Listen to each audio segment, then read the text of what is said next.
নারী শক্তির এই সংগঠনের দায়িত্বে থাকছেন আমাদের মুখ্য সংগঠক হিসেবে নুসরাত তাবাসসুম।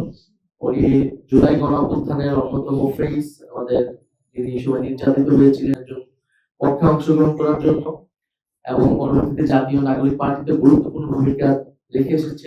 আমাদের সদস্য সচিব হিসেবে দায়িত্ব পালন করবেন এই নারী শক্তির ডক্টর মাহমুদ আলম মিতু। উনি আজকে অসুস্থ থাকায়, অপারেশন হয়েছে, অসুস্থ থাকায় আজকে উপস্থিত হতে পারেনি। উনিও জুলাই গণঅভ্যুত্থানে ডাক্তার কমিউনিটি থেকে অংশগ্রহণ করেছিলেন, পরবর্তীতে পার্টিতেও গুরুত্বপূর্ণ ভূমিকা রেখেছে। ওনার বিরুদ্ধে প্রচুর প্রচুর সাইবার বুলিং হয়েছে নানা ধরনের মত প্রকাশের কারণে।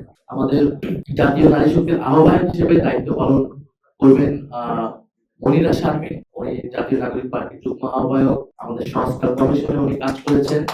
আমাদের উনার শুধু এই সময়ের ব্যাকগ্রাউন্ড না, 2018 সালে মূলত উনার শুরু আন্দোলনে আসা, সেই সময় কোটা সরকার এবং নিরাপদ সড়ক আন্দোলনে ঢাকা বিশ্ববিদ্যালয়ের সুফিয়া কামাল হলের নির্বাচিত জিএস ছিলেন।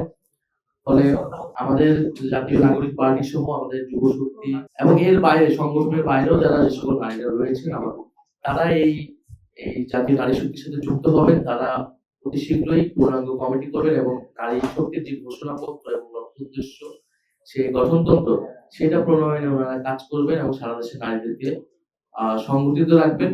আমরা জাতীয় নারী শক্তির